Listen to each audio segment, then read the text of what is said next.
So I think we can start officially this webinar today. First of all, I thank very much all the attendees and all the participants to this webinar that showed so much interest. And thank you very much, first of all. And secondly, I would like to thank all the speakers that are here today. And right now, I will briefly overview the agenda of this event, just to remind all the presentations and all the speakers. We'll have the first speaker, that will be Francesca Giannetti from the University of Florence, that will be having an overview of the Forest for You project and briefly introduction the farm to form concept, and give the floor to Stoyan Ivanovic from the University of Natural Resources and Life Science of Vienna, Boco University, having an overview of forest bioeconomy innovations in non-wood forest products, introduction to the UFRO Task Force T50 on integrated forest sector agroforestry vision, with an invitation to join, of course.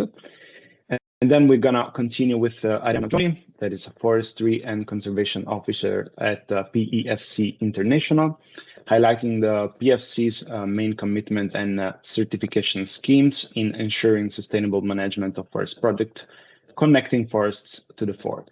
Then we're gonna continue with Mosquera Lozada Maria Rosa, that is from the University of Santiago de Compostela, that is participating both in Forest for You and also in the AF for You project, and will give insight from the AF for You project on the benefits of agroforestry system for biodiversity, climate resilience, and food production, giving also some case studies. And then we're going to have space for a very for a quick panel discussion, giving some questions to the speakers. So and then I will come to some instructions for all the attendees. So I kindly ask you to please use the Q&A box for the questions and the chat box for other types of communications. Just to mention, this webinar is going to be recorded and then made available on the Forest for You website and YouTube channel. So without further instructions or words, I would give the floor to Francesca Giannetti to start with the Forest for You project presentation. So whenever you want, the floor is yours.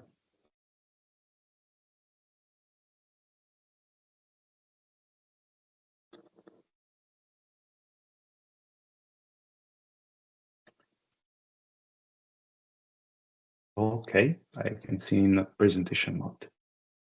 Oh, I think you can also listen to me because I have the microphone switch off. Yes. First of all, thanks. I will thanks all the speaker and all participants to be here. I am Francesca Giannetti from the University of Florence and coordinator of Forest for EU. My main research aspect is dealing with forestry, in some cases also with agroforestry, and I work in the past and now in many operational groups, so really in contact with the forest owner, forest farmer, and other advisor and SME Institute. So I will give you a short, brief presentation on how Forest for EU project is also involved in Farm to Fork. That is the main topic of the webinar of today's. And Forest for EU is an Horizon project, is a CSA action. We are going to finish the project by the end of this month, on December. So we have now mostly of the results that already are shared and that all of you can access because they are totally open access and free available, and we will see later in different also repository. So Forest for EU is an innovation partnership network dealing with operational groups that are projects that are multi-actor approach projects that usually are financed at regional or national level by the Rural Development Plan funding, so are under the CAP, and they try to co-design new innovation for the forestry sector. innovation, it's not meaning that this innovation need to be just technological, but could be social, process, or also organization level innovation.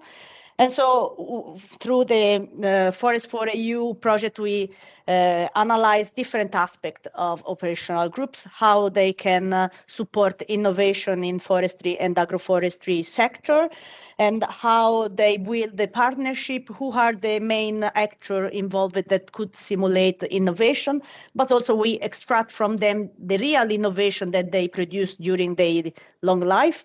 And we share this innovation across different countries at European level because usually this project share the knowledge just at regional or local level.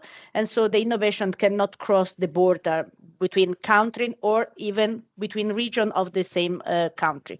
So the main point was for us to give the access to this knowledge to other person and people, farmers, research around Europe. So we work firstly on identify the needs of innovation in the forestry and agroforestry sector. And we identify 5 different innovation topic hubs where we start to work with.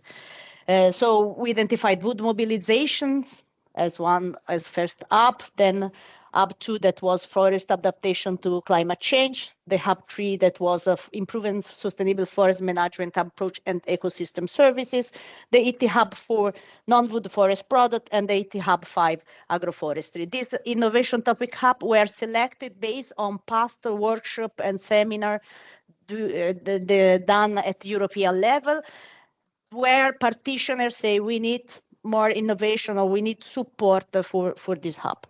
Then we start to contact directly the operational groups. So we link at the end 86 different operational groups, and we interview them in order to understand what are the innovation that they produce and what kind of innovation. So then when we collect this innovation, and then I will show you some of them, we try to categorize them, not just for ET Hub, but also for the type of innovation. So if it's a technological, process, product, organizational, social, or service innovation. So this webinar is more focused on what we collect on ET Hub 4, that is non-wood forest product, and ET Hub 5, that are agroforestry, that are the most one that are linked with the farm to fork strategy. Of course, we have also some other ET Hub like the ET Hub 2 that is climate change adaptation that have also some linked with the farm to fork strategy and the produce of non-wood forest product in the forestry and agroforestry system. But these are the most 2 hubs that for us are important for this webinar.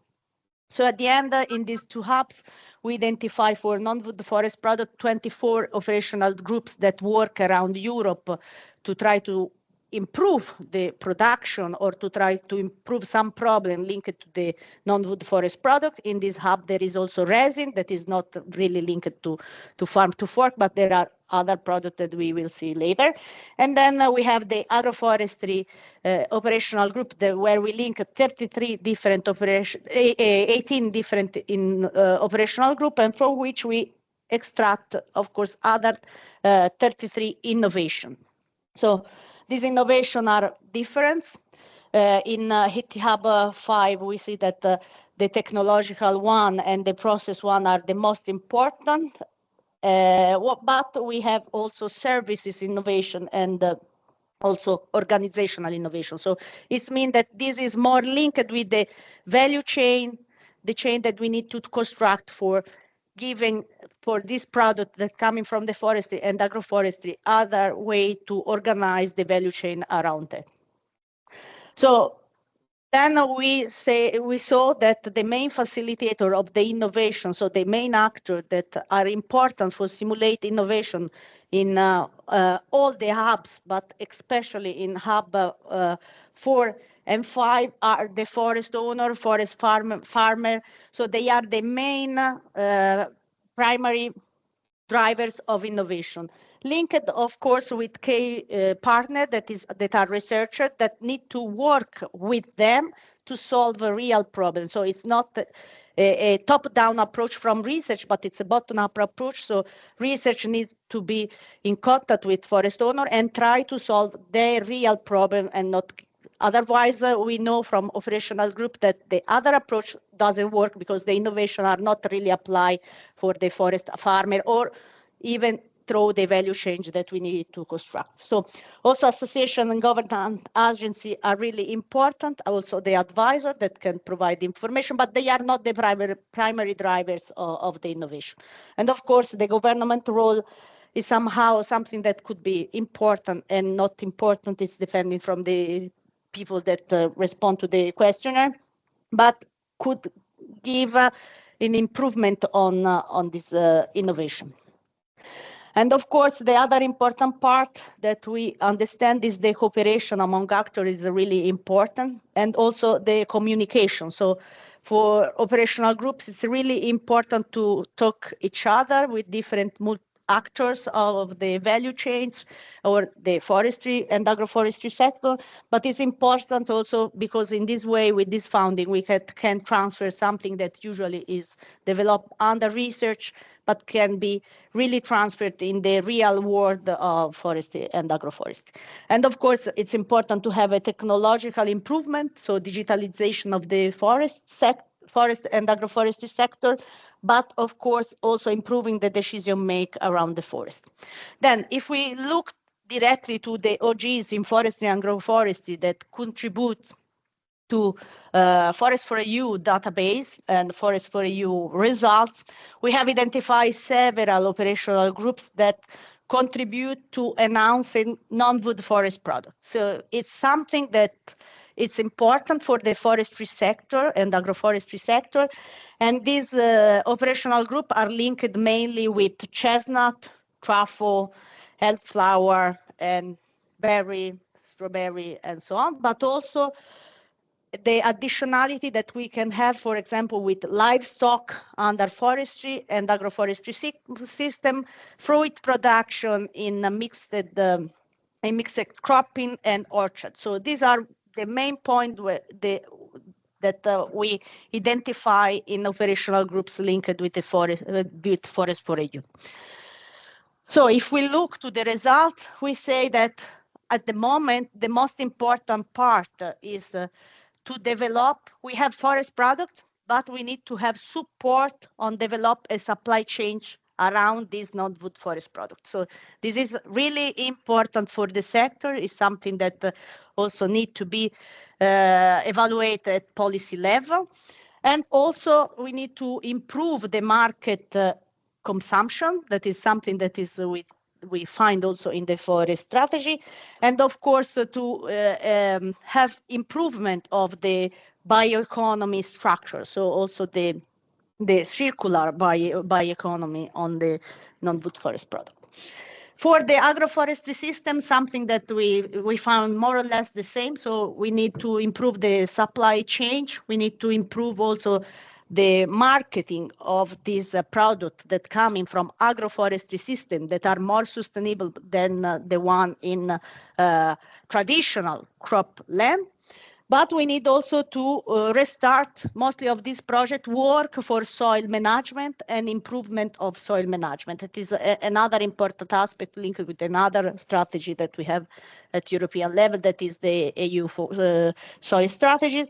But also this practice can also work to improve or to try to solve the climate change impact on the systems, and also can improve, for example, to reduce the risk maybe of forest fire in Mediterranean area, since if we have livestock under forest, we can have a reduction of forest fire. So at the end, we examine the innovation we collect, and then we identify, these are some of the innovation we identify as important for the farm to fork. So improvement of treatment, for example, in chestnut to reduce the impact of canker, or to have endotherapeutic treatment to reduce the impact of fungal disease in chestnut growth, so in the product that we are going to sell, or the valorization of flower of sambucus or other kind of part of this plant that are really important because required by this the value chain of the production of syrup or marmalade or some other things. So then for agroforestry sector, we saw that it's important also to have the ability to understand the impact of livestock under the forest or under the agroforestry sector, but also to improve the soil management to have better result in cropland, especially in the Mediterranean area where we have a very drought event, but also have the ability to diversificate the farmer income through forestry and plus the other livestock of cropland that we can have. And of course, then one of the most important aspect and that was selected also by other countries as important innovation was the certification of agroforestry and forest product coming from non-wood forest product and agroforestry system. Then we will have a presentation of PFC International dedicated to that. So it's really important to give a role on the value chain of this product. And of course, all of the innovation we collect could fix with one or more of the goal of the strategy, but especially for in sustainable food production, sustainable food processing and distribution, and sustainable food consumptions. Since most of these innovation also work a lot on the communication and marketing of the product. So the innovation we collect are now, so if you are interested in know more about the innovation we collect from OGs, you can find them in different repository, from Zenodo to Climate Adapt, EU Farm Book, and Rosewood, and also EU CAP Network. You have from practical abstract to extended summary videos, interview of some of these innovation. And then what you can use now, this innovation, you can keep innovation from the different operational group we link. You can contact also the operational group to understand more the innovation. But from this keep of different innovation, you can also rebuild, if you want, a new operational groups that could be arise from the idea that were developed maybe in other country that could be adapted to your context. So we have organized also in this context two study visits, and we have also the reporting on this study visit to learn more about the non-wood forest product and agroforestry system. But we have analyzed them also under a policy level.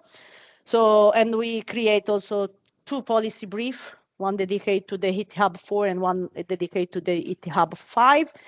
And in both, it's really important, and we strengthen the way that we need supply chain linked with non-wood forest product and agroforestry system. And we need also improvement of the funding related to these two important aspects. And of course, operational groups are really important, but the people also highlight that they are really we have really barriers on the bureaucratic aspects that are that maybe we need to solve together at European level, because they are really bureaucratic project, but really important to stimulate the innovation in forestry and agroforestry system. So thank you. You will find this policy brief if you want to read in our website. Maybe later Giacomo can share with you an email with all the detail on how to find this information. So thank you. Yes, absolutely. Thank you very much, Francesca. I already shared the link of where the capacity building material available about the Forest for You project are on our website. Thank you very much. You covered like many different crucial aspects, and I think one of them is the knowledge sharing of this information, because of course operational groups can also contribute with a very practical approach also to the agroforestry sector and the forest-based bioeconomy. So it's very important that people know about them, and knowledge sharing. So the most of the time, maybe people do not know what they do, and so this practical knowledge do not reach the right people. So very important to that. So I encourage people to raise questions in the Q&A box. And now it's time for Stoyan Ivanovic. So whenever you are ready, you can start with your presentation. The floor is yours. Thank you. Yeah, thank you. And thanks to everyone for watching us and listening to us. My name is Stoyan Ivanovic. I come from Vienna, Austria. I worked at Boku University on different kind of innovations, innovation modeling. Because today's topic is from farm to fork, I would like to introduce the idea that forests are actually farms and pretty accessible farms for so-called low innovations, forest-based bioeconomy. So first of all, I would like to explain you the main difference between ecosystem services and bioeconomy, because usually these two things are mixed up a lot in even in scientific literature. So ecosystem services as such are purely benefits that forests can naturally provide for human well-being. This could be clean water, climate regulation, biodiversity, pollination, and so on. But today we will talk about food, primarily non-wood forest products, and nature experience, how these two can be combined. And the bioeconomy, on the other hand, is how we use these products, these services from nature. So bioeconomy is basically, we could understand it without complicated definitions as a strategy, as a ways, as a new form of knowledge that we utilize what nature gives us, usually for free. We will see that. But because we are talking about innovation, I want to introduce also the concept of experience economy, because this is where the innovation lies when it comes to non-wood forest products. So the forest policy analysts and the economists have seen that there is a progression of forest value from pure goods, commodities, to the forest experience. And there is a theoretical thought that people have what is called higher value through hedonic utility, meaning that they're willing to pay more for forest products when they're combined with some memorable experience or a meaningful adventure in forest. So when you combine products, services, storytelling, cultural context with engagement, participation, immersion, and emotions, people are willing to pay more for certain services, especially for non-wood forest products. We will see it how from two case studies. And there are so-called four realms of experience when it comes to non-wood forest products. So first is entertainment. This could be demonstrations, festivals, tasting sessions of food. Then there is educational foraging courses, identification workshops, escapists such as immersive forest walks, guided harvesting, and so on. Also, there is aesthetic aspect to all of this, because all of these are happening in forest retreats, landscape appreciated by its aesthetics, and so on. First example that I want to show you is one company from UK. This is actually one-person business from Mid Wales in the Western United Kingdom.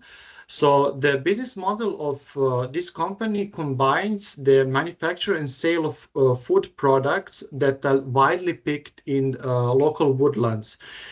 In addition, that the owner prepares jams and pickles, and company also offers different kinds of foraging walks and courses, cooking demonstrations, and small-scale catering for local people, school groups, young people, or visiting tourists. These courses and these wild walks where people pick wild food for themselves is actually really immersive aesthetic experience, and it gives actually also a tangible product experience. So the products themselves that they collect, they can also cook inside. What is important for this kind of small-scale business is these courses and programs are always organized in partnerships with local organizations, local media or social media networks. The company owner is actually a young woman who was intrigued by taste and flavors of all the wild food that could be grown in the local forest, and her enthusiasm for products to use on her own. So she was visiting the local restaurants, and she noticed that people actually enjoy this wide local food that restaurants buy at the market, but people do not know anything. Where does this food come from, or why it's better quality compared to one commercialized? So there is also a twist with this kind of economy, because every season is different and every batch of produce is different. So every season there are new recipes, new flavors, new things on the menu. So it gives twist to traditional recipes and keeps inviting already existing customers and enticing the new ones. Yes, so the second example comes from Austria. It's so-called Cooking from the Meadow firm, which is actually also a one-person owner firm in the nature park Merzer Oberland in Austrian province of Styria. It's important to know that nature parks by themselves are cultural landscapes filled with these ecosystem services and wild products that could be picked. So again, the tour guide that organizes foraging courses in this nature park actually guides participants and introduces them to rich wild herbs species and morphological characteristics, as well as health and medicinal uses of local plants, which actually makes service unique to the participants to pick wild plants. And they also go to follow-up workshop sessions where they learn how to make various products of them, such as smoothies and things like that. It's important to know that this is organized by a lady who is a botanical expert, and she does everything by her own. And she was actually inspired to start this business because she remembers her parents during the Second World War, and after that in Austria there were big food shortages and medical supply shortages. So they were trained by children and by her parents and grandparents how to utilize the non-wood forest products and medicinal plants for eating and for medical use. And you see how this nature park looks like.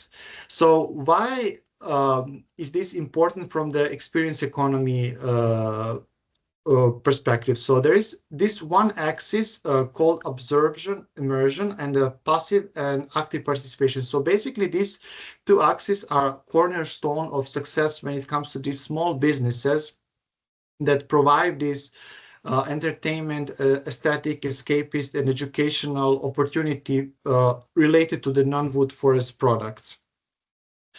So why is these innovations on a small scale are a success? First of all, these are small scale, flexible, authentic, and experience driven, not commodity driven innovations. So first of all, there is a strong personal motivation behind the entrepreneur. There is a co-creation with customers, using of cultural heritage and local identity, flexibility in seasonal management, and so on.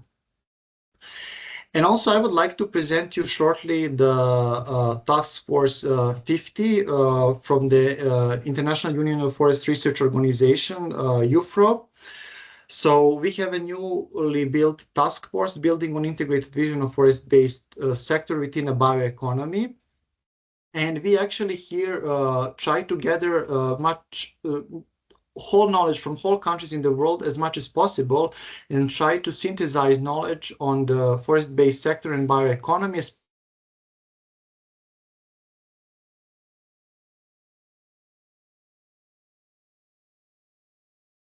I think,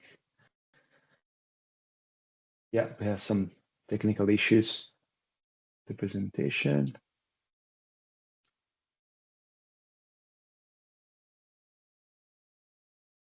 I don't know, Stoyan, if you can hear us, but you freezed in the middle of the presentation.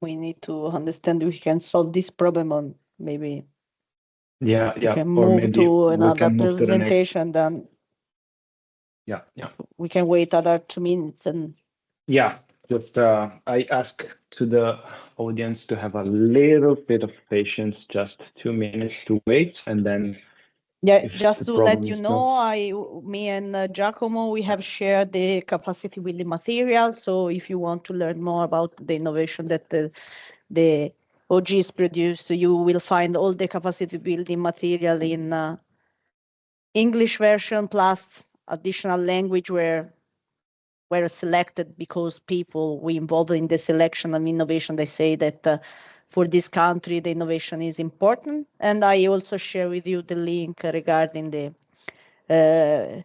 policy brief. So if you want to learn more about the policy brief we produce, you have the link in the chat.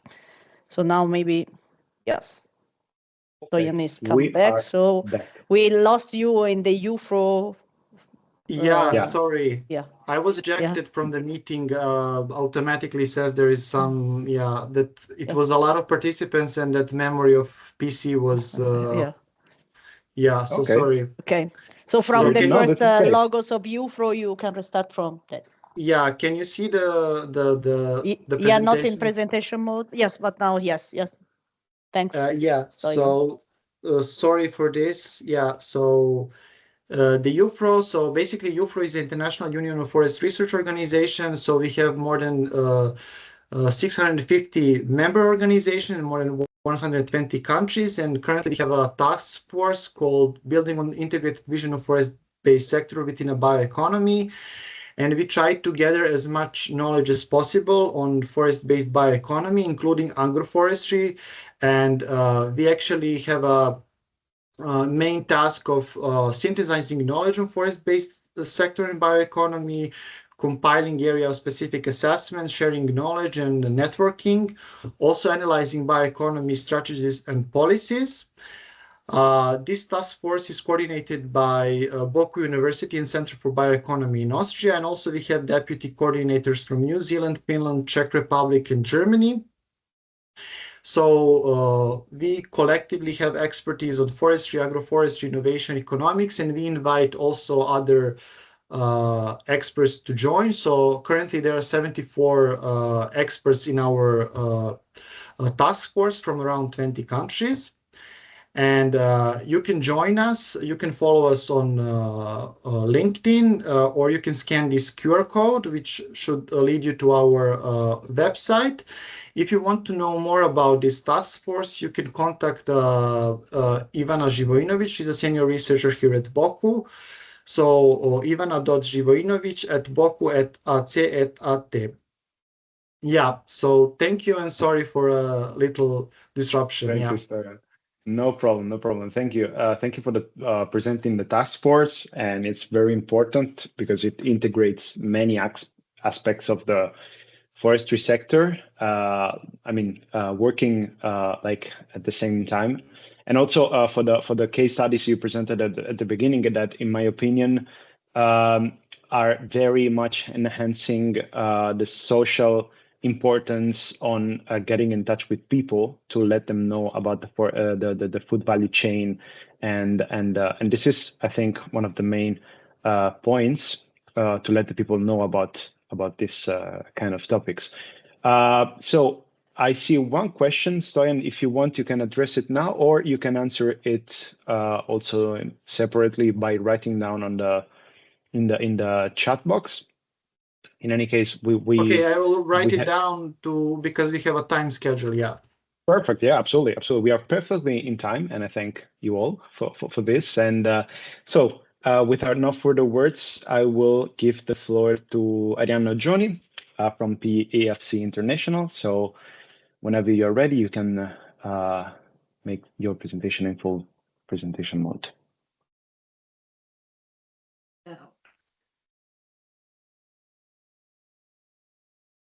Can you see? Okay, yes, but yeah, okay, perfect. Okay. Presenter mode? Yes. Okay, great. Thank you. So thank you. And thank you, first of all, to the Forest for You project to invite us to present today. My name is Arianna Gioni, and I'm PFC International, which stands for the Program for the Endorsement of Forest Certification, Forestry and Conservation Officer. And today we will talk about the role of sustainable forest management in the food value chain.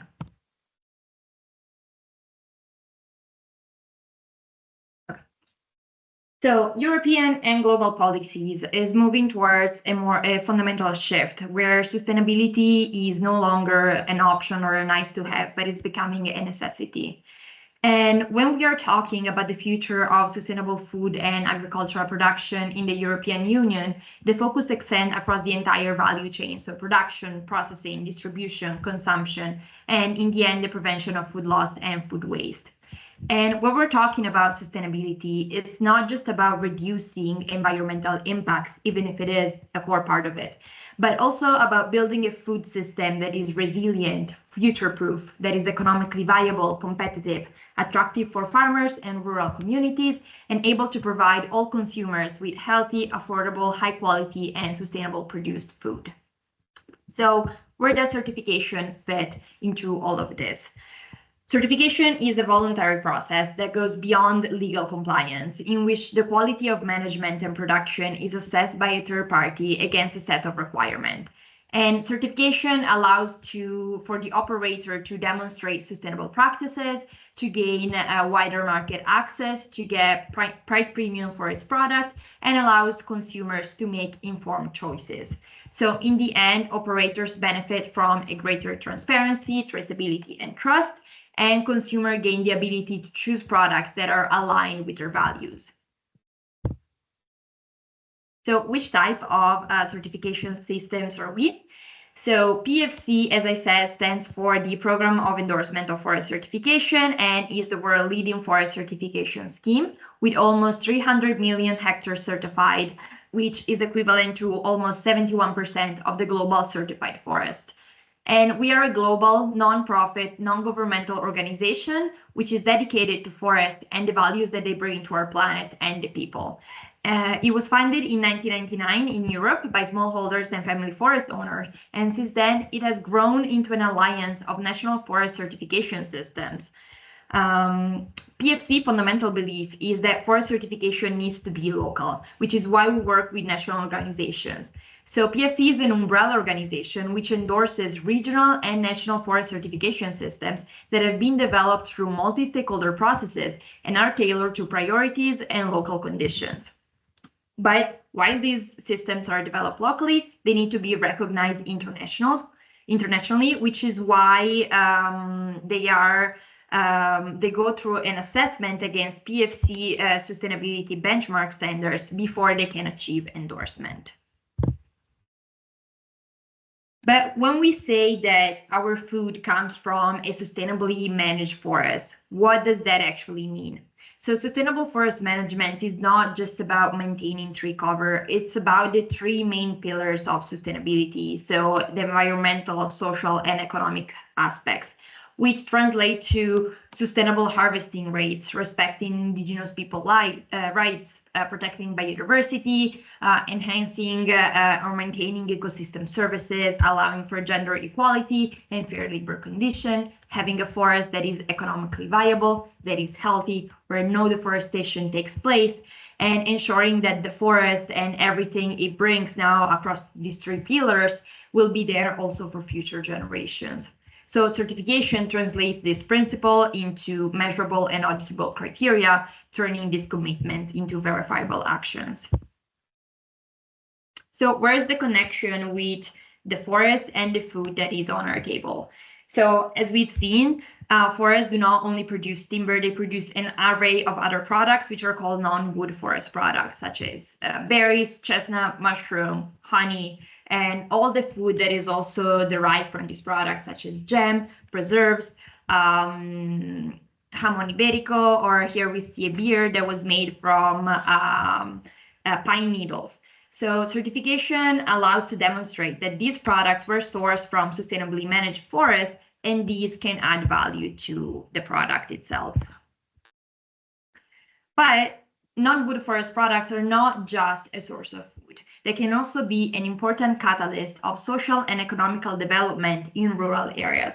So here we present the CARES project, which is in which PFC Spain is a partner, which focuses on revitalizing rural areas in the northwest of the Iberian Peninsula through the sustainable use of chestnut and pine raising.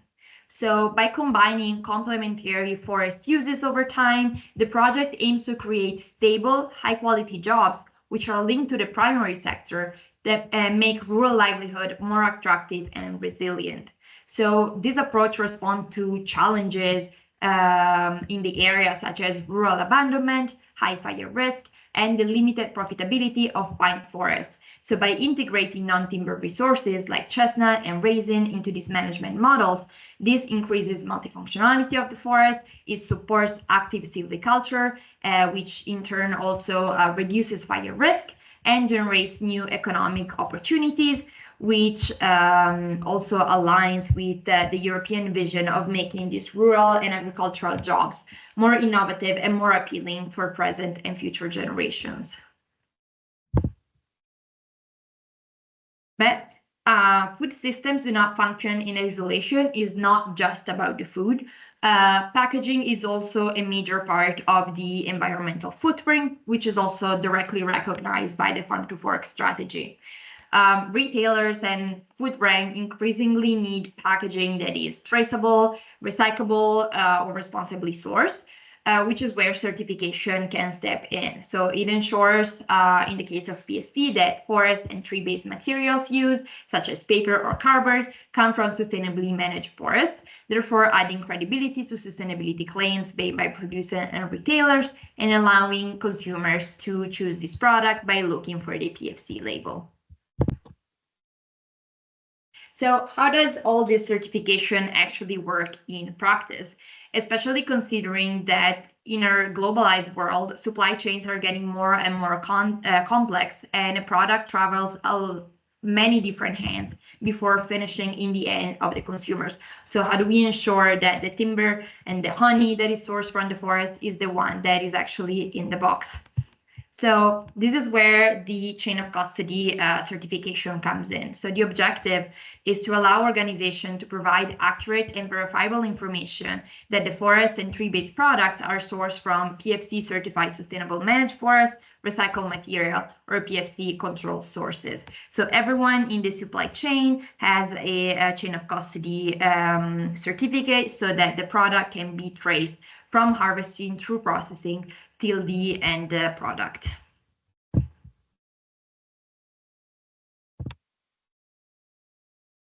So this is an example that puts together the two things we've seen so far. So the non-wood forest product and packaging, because cork, which is the bark from the cork oak, which is Quercus suber, it's both a non-wood forest product and packaging. So we've all seen wine stoppers. And the sustainable management of cork forest is very important in European Mediterranean countries because it relates to so much more than cork. It relates to the preservation of a highly biodiverse and important ecosystems, supports small-scale agricultural, rural livelihood, and cultural tradition because cork harvesting, it's a highly specialized process that has been done in almost, I think, the same way for hundreds of years. And this shows that sustainable forest management is really not just about the product, it's about the whole system around it, the environment, the social, and the economic part. And we've also all know that trees are not just in forests, trees are everywhere, including in our agricultural systems. So this is where the tree outside of forest certification comes in. So tree outside of forest means it's tree growing outside areas of forest land. So such areas can be classified as other wooded land, agricultural areas, or urban environment. So a typical example is agroforestry systems. And the TOF certification promotes the sustainable management of trees in these systems. And at the moment, we have 4 systems which are endorsed, which are the Netherlands, Portugal, UK, and India, and 6 systems which are in progress. And hopefully this number will grow soon in the future. So why having trees on farms? So trees on farms do not necessarily need to compete with productive land, but they can actually be an opportunity to achieve more sustainable systems and also additional income stream for farmers. But before we delve into that, let's just start with some facts and figures. So trees on farms, they're not a new thing. So 3.1 million farms in the EU have some forest or wooded land on their farm. And farms still have account for about 10% of all farm area. So this is nothing new. And having these trees on the farm actually has a lot of opportunities, and there are a lot of synergies across different components.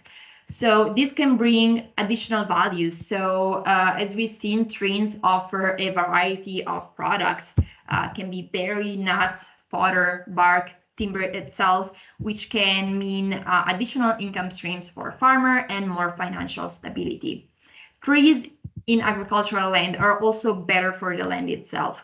So land degradation is a big issue in the world, in Europe as well. So when we're talking about water erosion or excessive nutrient input, and trees in these agricultural areas reduce their erosion thanks to the action of their roots and improve soil fertility, reducing the need for fertilizer. So all in all, they make for a more productive land.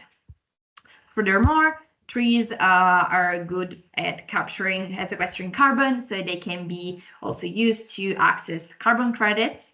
And they also have a big role in agricultural biodiversity and connectivity in the agricultural landscape. So potentially they could be an important tool in the future nature credit framework.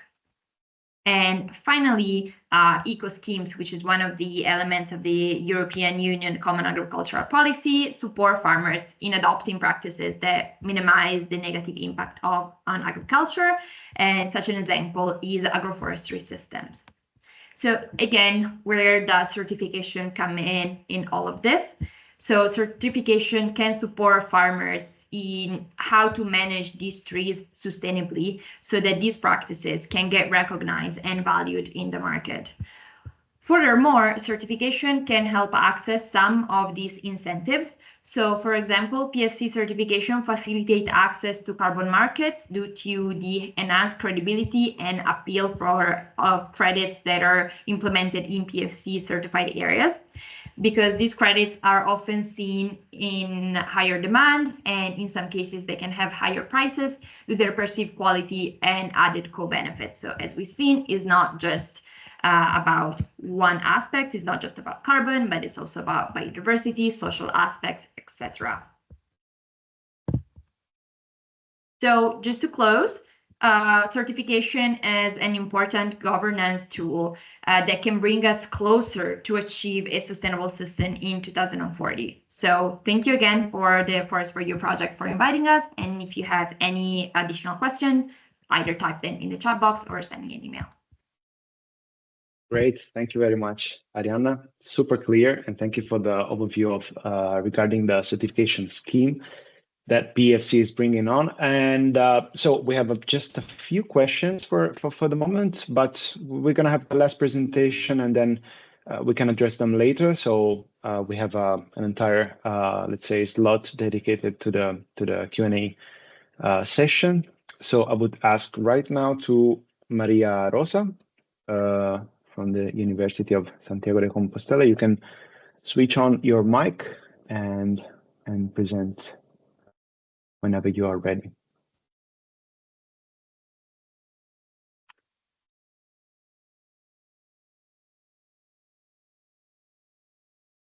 Awesome. Are you with us?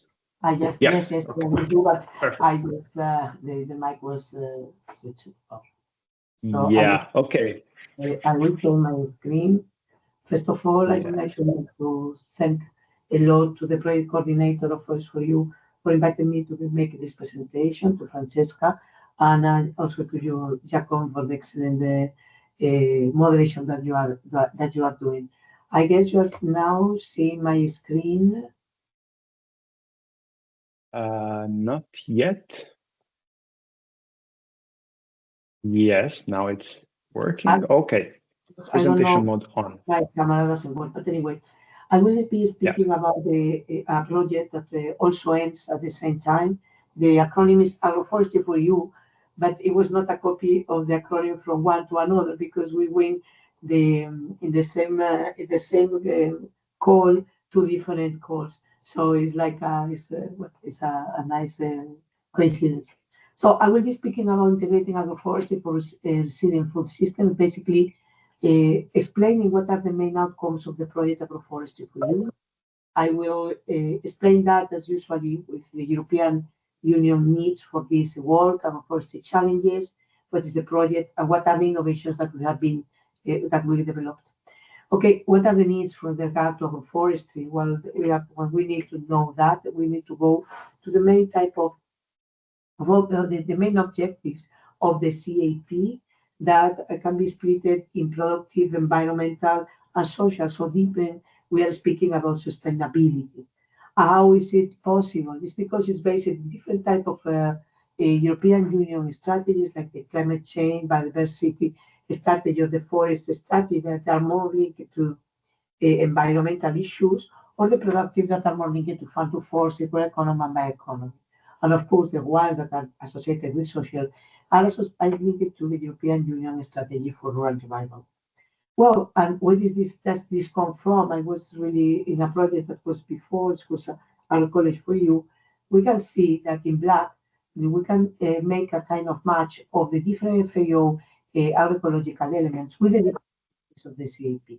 So it means that Europe is moving forward to agroecological principles. Well, I will be mentioning now what the Green Deal mentions that we have to be the first continent that would be climate neutral, and there the good components of the first part is really relevant.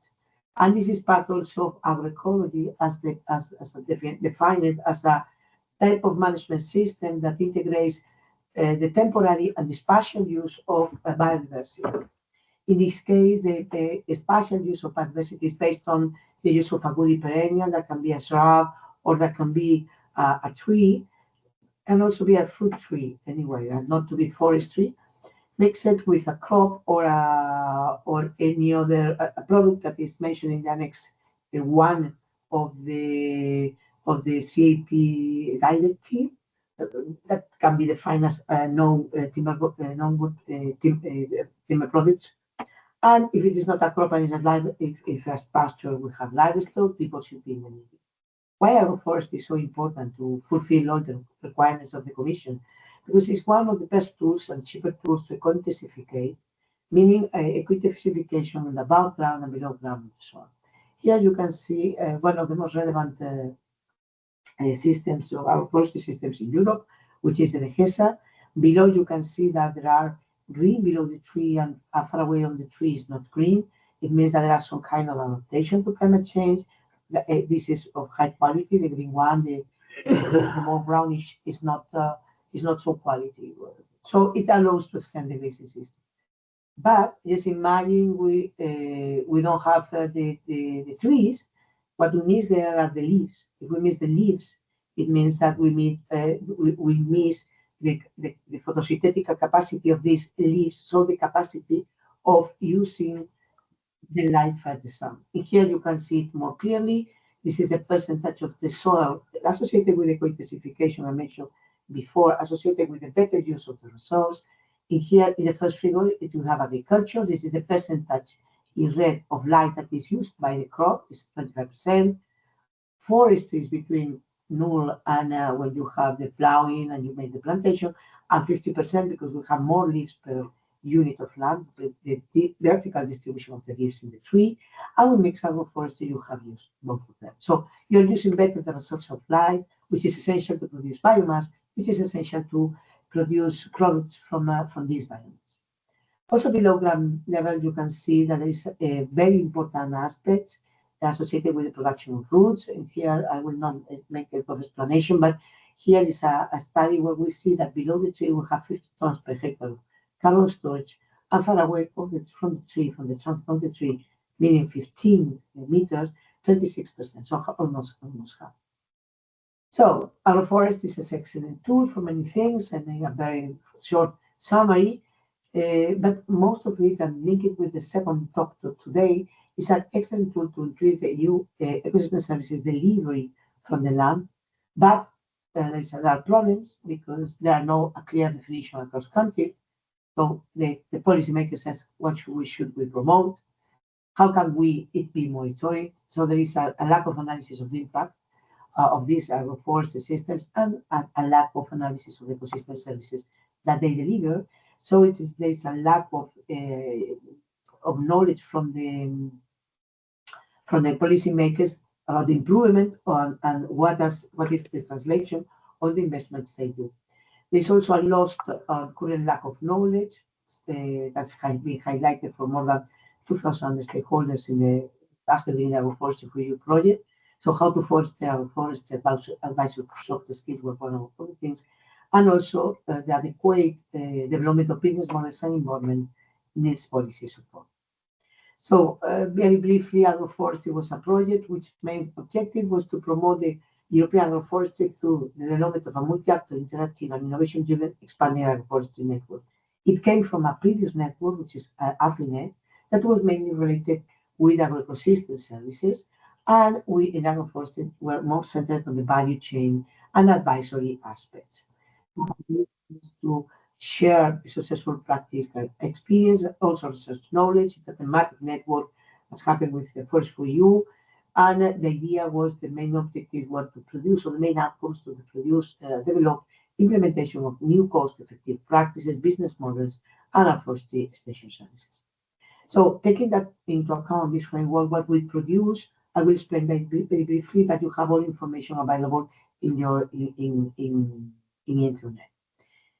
Oh, sorry. Okay. With regard to the definition that we adopted, we were working with FAO to define agroforestry and to make a monitoring of agroforestry all over the world. Here you have, the components that I mentioned before. The idea was a collaboration with FAO, as mentioned, also that is based on surveys and also the use of artificial intelligence to define 3 types of agroforestry practice.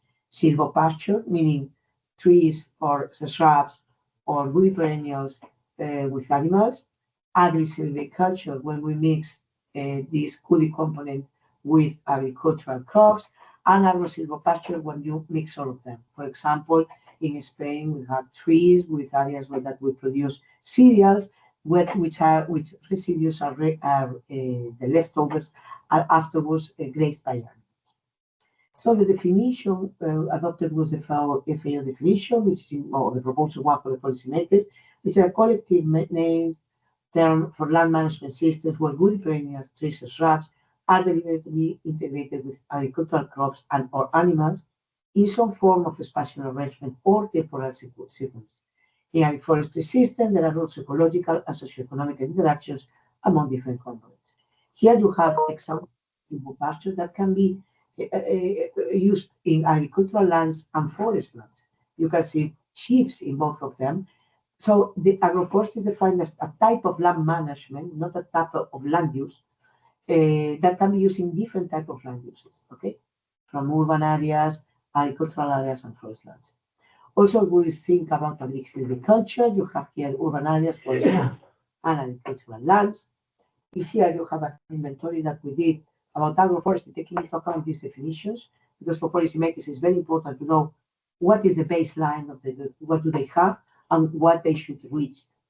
And here you can see the whole agroforestry land cover and what is the percentage per countries. If we go for silvopastoralism, we can see that most of it is silvopastoring. There's no too much difference. As you can see, I'm sorry, here below is 10% of the grassland territories. So forestry.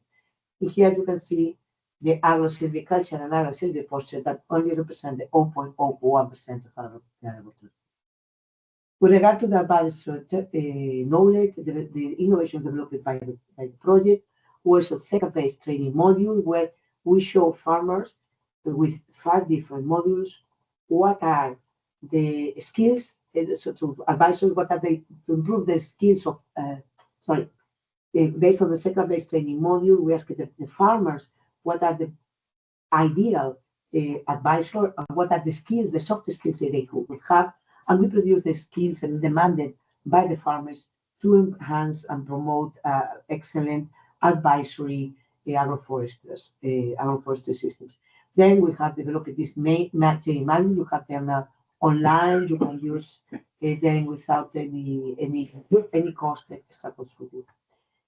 And also, of course, about the content, we created a knowledge cloud where we have all the researchable app from under trees, Agroforestry for You, Affineta, and App Forward. We created an live handbook and a MOOC that where you have a course to learn more about agroforestry that with exams and so for which you can get a certificate. Here you can see the farm agroforestry training module, how it looks like in the web page. The idea is to create and produce pet trainers leading agricultural and ecological transformation through a MOOC. The aspects that they will study to become better advisors to handle the change from conventional to agroforestry-based systems. Advisors, the skills they will be promoted and requested by farmers are advising and supporting groups, advising and supporting business and strategic issues, handling project management, and shaping innovation processes. With regard to the farm training module, you can see the knowledge cloud here, where we have included, you can click on these different sections, 120 practice answers, 33 practice, etc.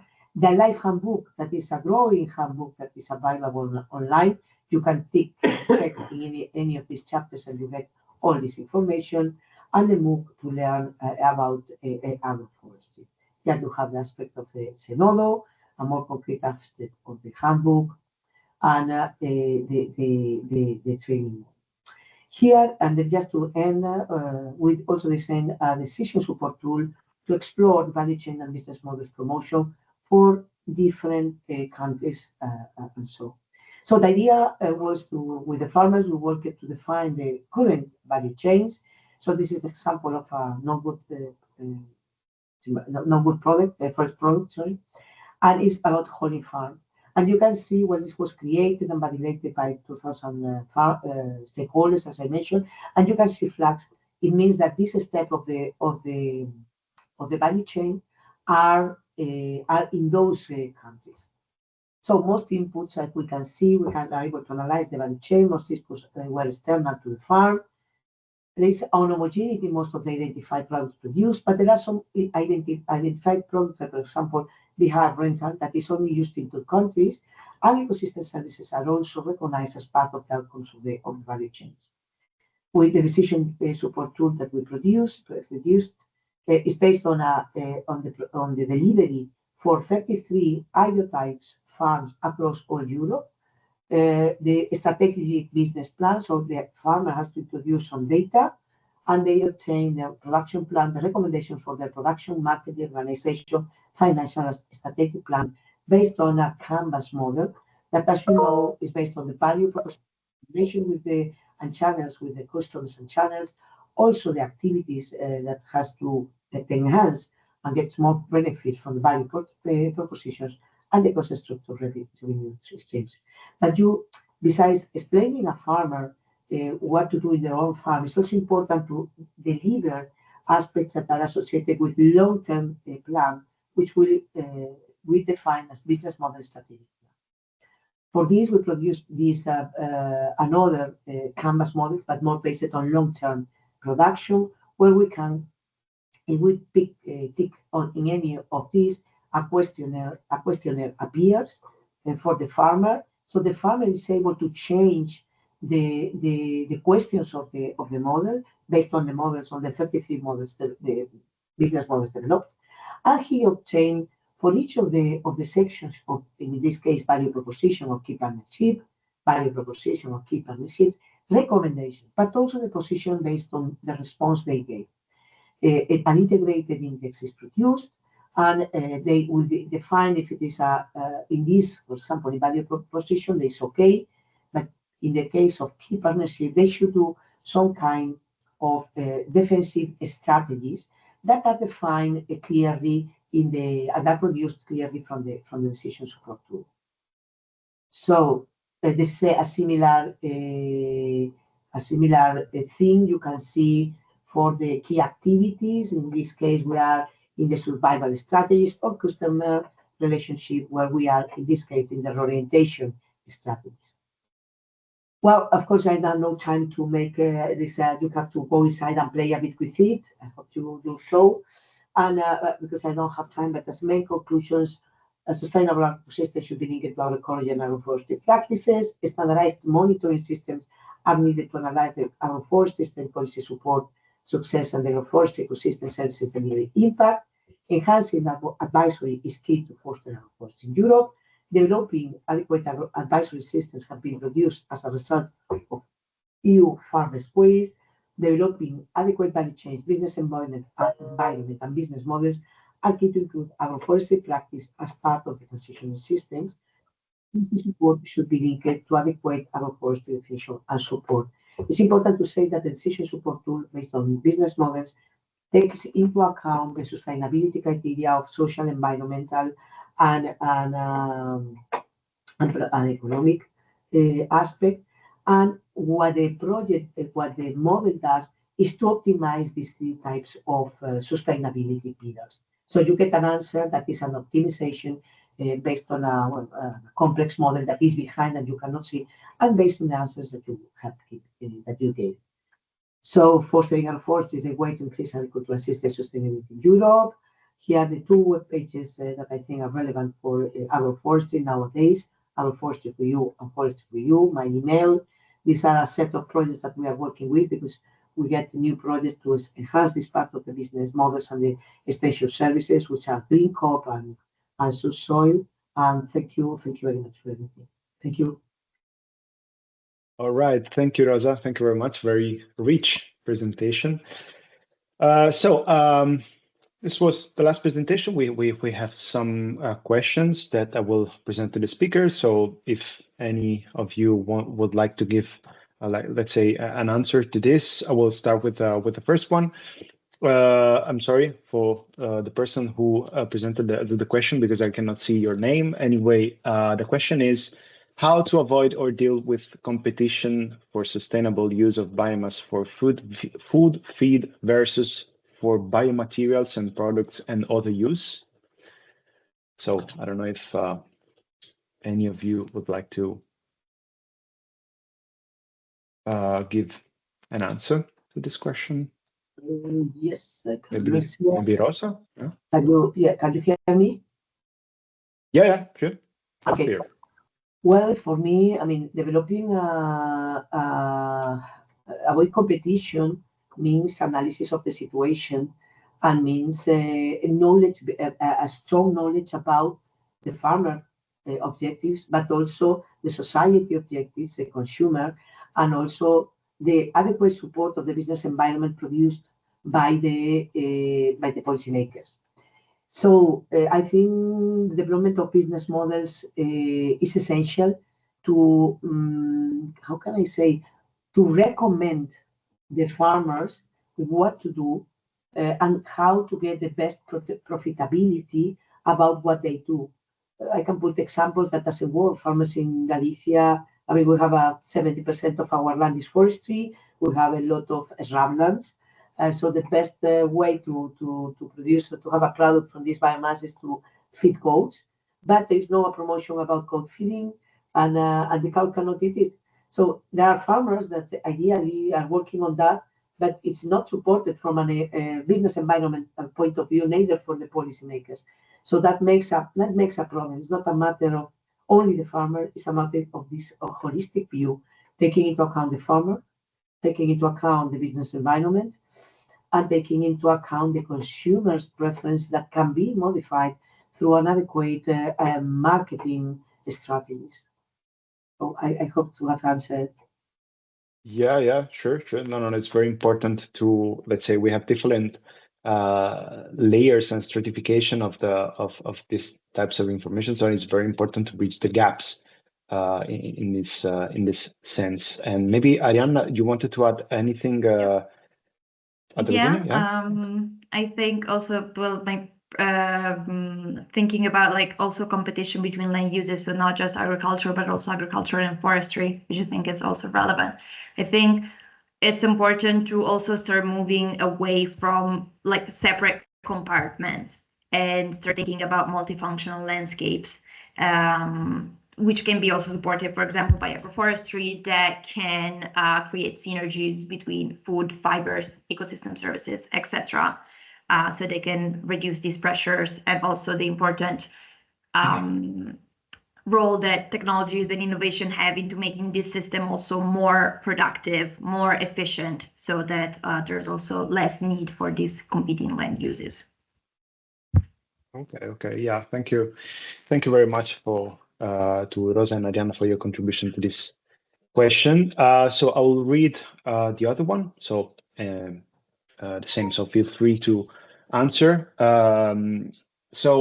It's from the same person. Again, sorry, I cannot read your name. Anyway, the question is, are there any initiatives to connect different regional and transboundary initiatives that work on similar concept? So small nature-friendly businesses, for example, from different region of Austria, and then from different EU transboundary regions like Slovenia, Austria. Can I say something about that? Sure. Okay. Sure, yes, there are many initiatives under also the CAP network. So I have shared now the link on the upcoming event. So there are dedicated events for farm and forest research as workshop where you can meet people that maybe work with the same topic. Then there are also some focus group in CAP network that people can join or can also even propose to be. They are not financed, but are part where you can start to talk with people that maybe have more or less the same approach and same problem or same way to see the business. So these are under the CAP network website. Then we have the network within the project. So we have the network of Forest for EU, where we will try to organize also after the end of the project meeting with practitioners that can talk each other and strengthen their ability to know things. There are A4EU projects that also have other additional network that you can use. Rosa have shared the information. And for example, for the border country, border regions, we have also funding from the European Commission that are the Interreg. So I know that, for example, there is an Interreg between Slovenia and Austria, but usually are dedicated to the border regions among the countries, or could also be used for all the countries. So, for example, in Italy, we have some Interreg that are dedicated for some regions, with some border country, and other that are dedicated to other regions because there are other border countries. You have also, if you are in the Alpine area, so I don't know where you are in Austria or Slovenia, but there are also dedicated funding that are the Alpine, and these are mostly dedicated also to mountain farmers, and so on. So, and we have the Leader Action, also Leader program that also Rosa shared with you. And we have also some transnational projects that could be also even try to find finance and also from private sector. So there are also some foundations. I know, for example, some in Switzerland that are private foundation that finance transborder projects. So there are many possibilities. Of course, first of all, to apply to a project, you need to start to have a network of people interested in the same area. Better if it's a multi-actor approach system, so not just farmer, but also including advisor, communication company, and so on, because usually these funding are more dedicated to the multi-actor approach. And yes, there are many things.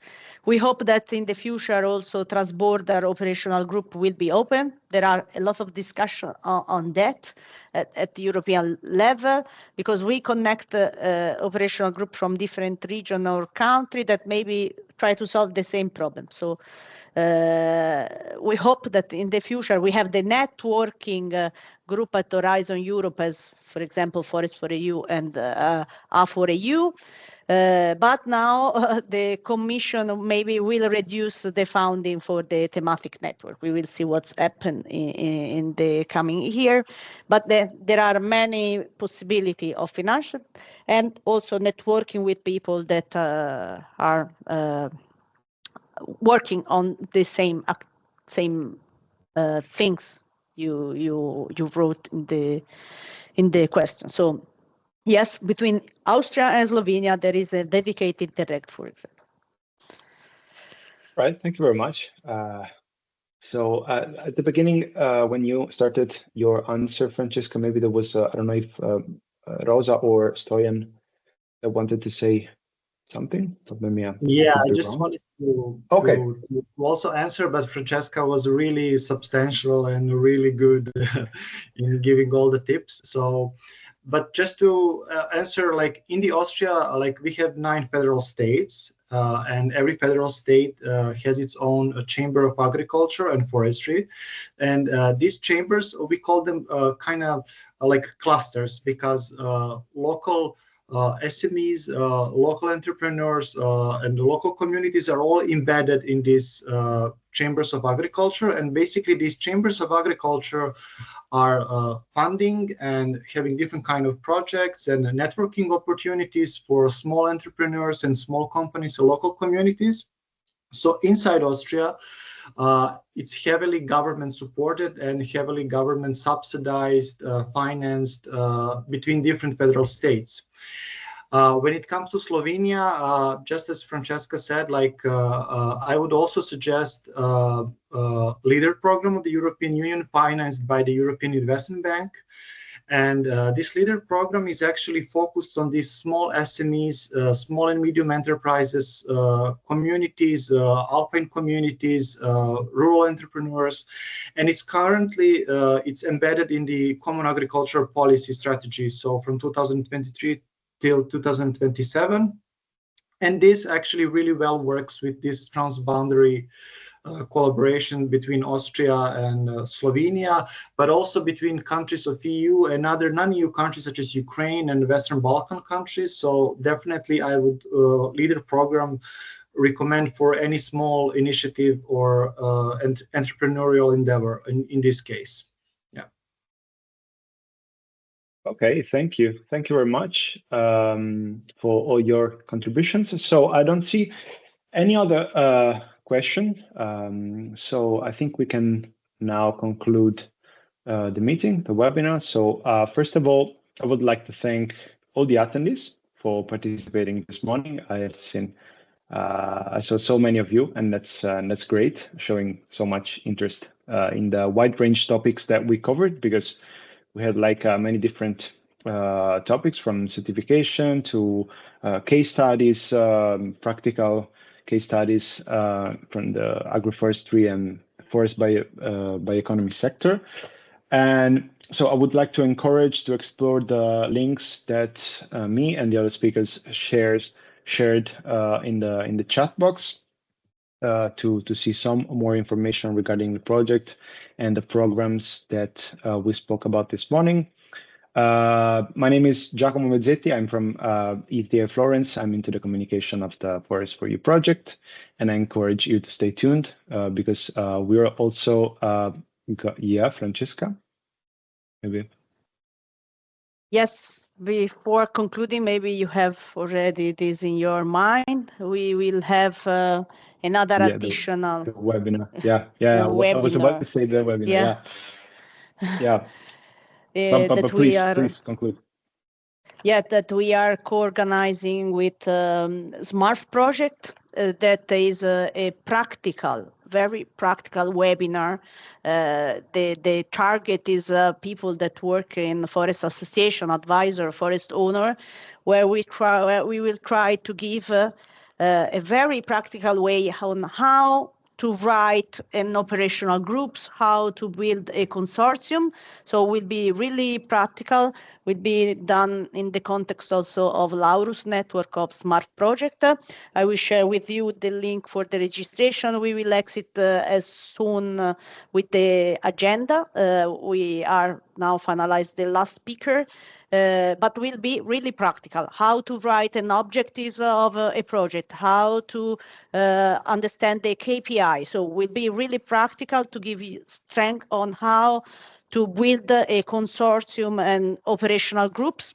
So how you can write a good objectives with good KPI, how you cannot write a good objectives with really practical things, how to construct the work package and the things. So I think will be really a good example also for forest owner, manager, and advisor to support them in acquiring fundings. So the webinar will be the 17th of December, will be 1.5 hours webinar. Then we will have other additional later. So I share with you the link on registration form, but of course you will be also on next week also the final agenda, but will be really practical way on how to construct an operational groups and how also to respond to the call. So this is my last remark. So something have asked us how to apply to funding. This is how to write a good proposal for funding. So that's it. So thank you for being here. I will leave the floor to the last remarks to Giacomo. That's okay. Yeah, thank you for the reminder. It's very important. And again, thank you very much to Arianna, Francesca, Stoyan, and Maria Rosa for your contribution. And thank again to all the attendees. And I wish you all a nice week, a nice day. Okay, so thank you very much. Thank you very much for everything. Bye-bye.